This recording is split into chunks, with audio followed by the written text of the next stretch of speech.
ঠাকুরের ব্যবহার করা বেশ কিছু জিনিস বাড়িতে জমে গেছে, আজ সেগুলো নিয়ে যাব পুকুরে ফেলতে। অন্য কোনো জায়গায় এখানে ফেলার সেরকম ব্যবস্থা নেই, পুকুরেই আছে যেখানে আমরা দিয়ে আসি। হয় পুকুরে দিই, না তো পুকুরের পাশে একটা বড় ড্রাম রাখা থাকে ঠাকুরের জিনিসপত্র, সেই ড্রামে দিয়ে আসলে পরে লোক এসে সেগুলো নিয়ে যায়। একদিন এক একটা নিয়ে যেতে ইচ্ছা করে না, এক একদিন এক একটা নিয়ে যাওয়ার সমস্যা, তাই জন্যে একেবারে বেশ অনেকটা জমিয়ে নিয়ে তারপরে ড্রামে দিয়ে আসি বা জলে দিয়ে আসি। কিছুটা পান ছিল, অনেক দিন রাখা রয়েছে, তাই জন্য পানগুলো নিয়ে নিয়েছি। আর ঠাকুরের ব্যবহার করা বেশ কিছুটা মালা ছিল, সেই মালাটাও নিয়ে নিয়েছি। এবার বাকি আছে প্রদীপগুলো নেওয়ার। বেশ অনেকগুলো প্রদীপ জমে আছে, সেই প্রদীপগুলোকে নিয়ে যাব, নিয়ে গিয়ে সেই প্রদীপগুলো জলে দিয়ে আসব। বেশ কিছুদিন ধরেই ভাবছি যাওয়া হচ্ছিল না, তাই অনেকগুলো প্রদীপও জমে গেছিলো, এগুলো সব একেবারেই নিয়ে যাচ্ছি।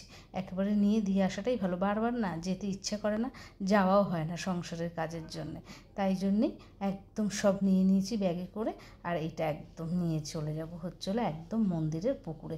দেখি মন্দিরের পুকুরে যদি ফাঁকা থাকে বা ব্যবস্থা থাকে, বুঝে শুনে জিনিসগুলো একটা সাইড করে নয় রেখে আসবো। আর মন্দিরে গিয়ে দেখছি অনেকেই না তর্পণ করছে, তর্পণ শুরু হয়ে গেছে, তো তাই দেখলাম 3 জন তর্পণ করছে। আমিও পাশ দিয়ে গিয়ে একটা জায়গা ছিল ড্রাম, তার মধ্যে সব জিনিসপত্র একদম দিয়ে দিয়েছি।